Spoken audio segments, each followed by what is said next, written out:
Hello again.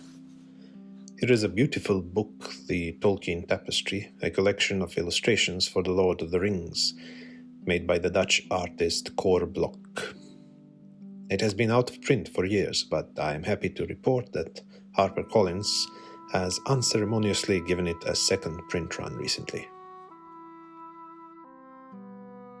The book is filled to the brim with the generous amount of paintings spread across various places since their conception over 60 years ago, and collected here for the first time.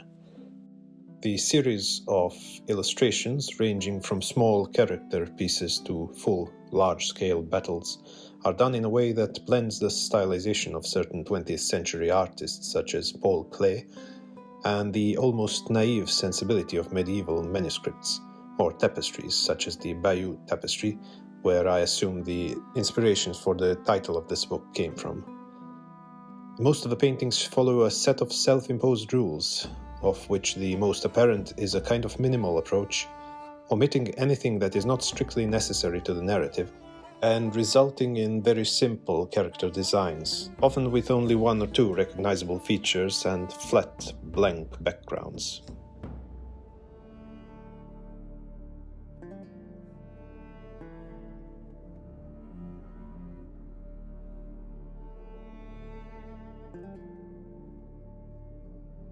Most of the illustrations are depicting scenes from the Fellowship of the Ring.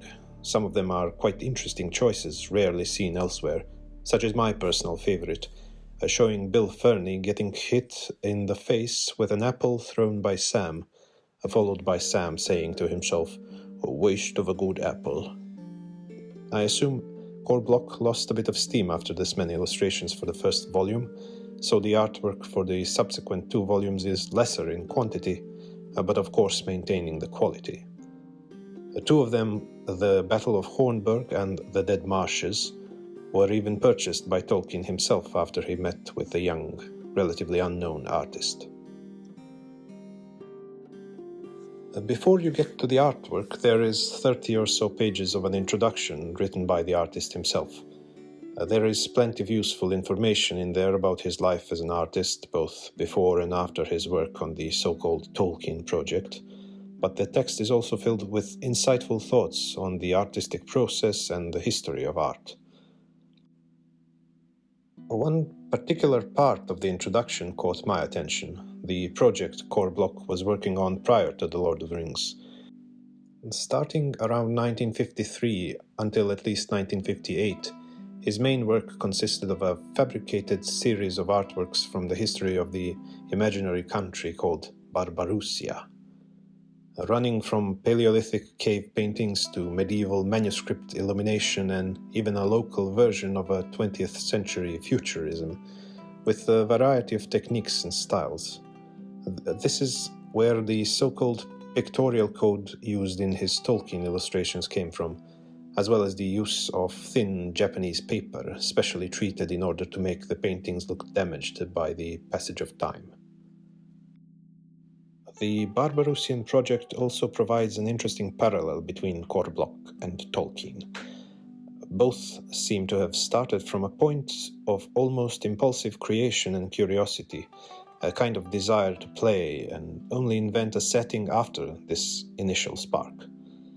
With Tolkien, the spark was a linguistic history, while Blok's main focus was the history of art, so both of them went on to create a secondary world they could populate with an invented language or works of art, sort of giving structure and a set of rules to the initial instinct of pure creation. Now, this second printing, from what I can tell, does not differ from the first in any way. The book comes with a matte dust jacket coated on the inside to give it some resistance to tearing. The boards are covered in a black textured paper with gilded text on the curved spine.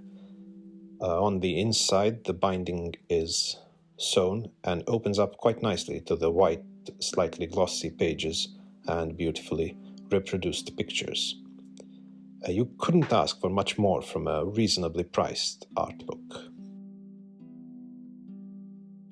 I often wonder, with so many different interesting and talented artists, why does HarperCollins again and again publish editions of Tolkien's works almost exclusively illustrated by a limited selection of artists?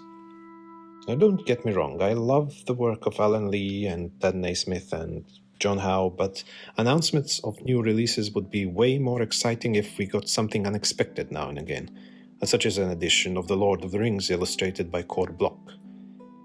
However, I think I can live with the absence of such editions if only we got art books such as this for all kinds of artists depicting Tolkien's world. That would be all for now. Thank you so much for watching, and goodbye.